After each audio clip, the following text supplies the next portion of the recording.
Assalamualaikum warahmatullahi wabarakatuh. Kembali lagi dengan saya di channel Denny Fitriandi. Semoga kalian sehat-sehat semua ya. Oke, video kali ini saya akan membagikan tips untuk investor pemula. Nah, investor pemula yang nanti kedepannya menjadi investor yang sukses. Nah, ada tips-tipsnya itu sendiri. Jadi nggak asal-asalan kita masuk atau investasi ke pasar modal. Kita harus ada trik, juga harus ada ilmunya juga. Nah, untuk yang pertama itu adalah investor harus memahami tujuan investasi itu atau bukan ikut-ikutan. Jadi investasi itu bukan ajang ikut-ikutan. Jadi kalau misalkan teman kita sudah ada yang investor ikut-ikutan karena dia sudah untung, tapi jangan seperti itu. Kita harus mempunyai tujuan untuk kita sendiri. Misalkan contoh, saya investasi karena saya ingin kedepannya menabung untuk biaya menikah atau misalkan biaya membeli rumah atau yang sebagainya. Jadi kita tujuannya itu jelas. Nah, jadi jangan sampai ikut-ikutan. Terus yang kedua, memahami resiko berinvestasi dan mengenali profil resiko produk investasi. Jadi kita harus tahu resiko investasi itu apa aja. Contoh, resikonya itu kalau misalkan kita investasi terutama di pasar modal itu pasti ada yang namanya rugi, capital loss ya. Dua, di harga pas kita beli itu di harga terendahnya. Misalkan kita beli di harga 1000, kita jual di 900, berarti kan 1100 itu ruginya. Terus tidak dapat dividen, itu juga salah satu yang bisa didapatkan oleh seorang investor, itu resikonya ya. Terus juga yang terakhir ini adalah perusahaannya pailit atau bangkrut. Nah, jadi kita harus tahu resiko-resikonya. Terus profil resiko kita itu bagaimana? Apakah memang resikonya sedang, tinggi, atau memang kita mau hanya main aman? Misalkan investasi jangka panjang, berbeda saham-saham, misalkan saham-saham yang emang lagi trennya bagus, apalagi tren kedepannya bagus, saya mau beli, misalkan seperti itu. Bisa juga, atau tingkat resikonya tinggi, itu saham trader, masuk ke trader. Misalkan tiktokan beli saham-saham yang tanda kutip gorengan, yang mainnya cepat, naiknya cepat, turunnya cepat, tapi itu resikonya sangat tinggi. Terus yang ketiga, sumber dana investasi merupakan dana lebih, bukan dana cadangan darurat, atau apalagi dari hasil melakukan pinjaman, itu tidak boleh. Jadi investasi itu harus kita merupakan dana lebih ya.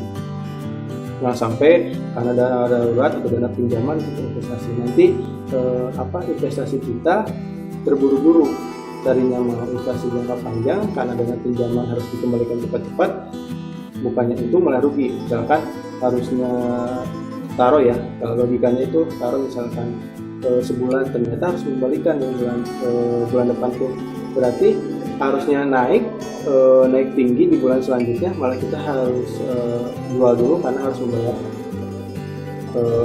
dana pinjaman yang tadi.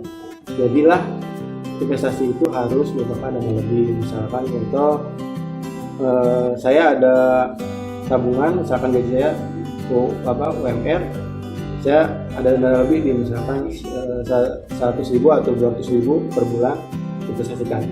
Jadi investasi pakailah dana lebih, jangan pakai dana cadangan atau dana melakukan pinjaman, apalagi pinjaman online ya.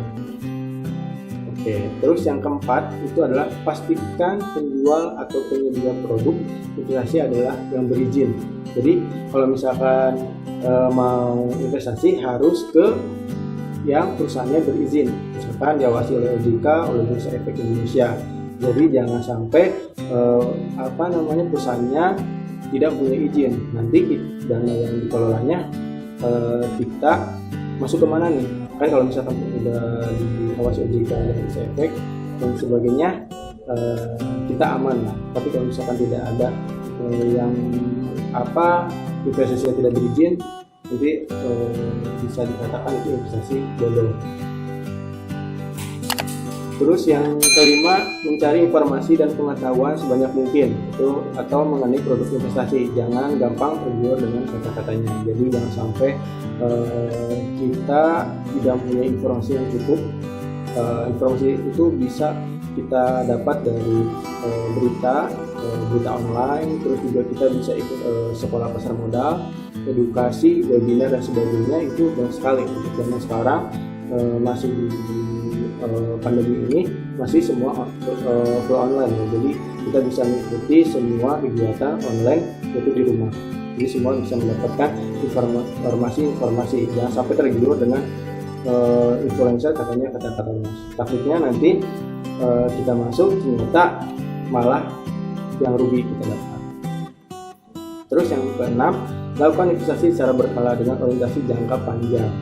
Saya sih lebih menekankan untuk investasi itu jangka panjang ya, untuk kita kedepannya. Misalkan saya ingin membeli untuk nanti rumah impian, jadi saya menabung dari sekarang untuk nanti jangka panjangnya, menabung untuk membeli rumah impian yang saya impikan gitu. Jadi kita harus investasi itu berkala atau jangka panjang. Misalkan per bulan hanya bisa 500.000, ya kita 500.000 itu, jangan paksakan juga. Nah, setiap bulan 500.000 nanti terus semakin banyak kan, nanti semakin lama semakin banyak. Setidaknya nanti kalau sudah cukup, kita bisa implementasikan dengan kita membeli rumah impian yang sudah kita rencanakan dari sekarang. Terus yang terakhir nih, tentukan batas nilai investasi. Nah, ini tentukan nilai investasi kita mampu di berapa. Kalau misalkan kita mampunya hanya 100.000 ya 100.000, jangan sampai malah melebihi. Nanti pengeluaran kita atau misalkan pendapatan dan pengeluaran itu tidak stabil. Jadi saya tekankan harus, misalkan kita investasinya bisa 100.000, 500.000, 1 juta ya 1 juta. Seperti itu. Oke, mungkin video kali ini berguna untuk para investor pemula ya, yang ingin sukses di jauh-jauh hari atau di kedepan harinya. Jadi investor yang sukses dan menjadi investor muda yang sukses dan mencetak investor yang handal ya.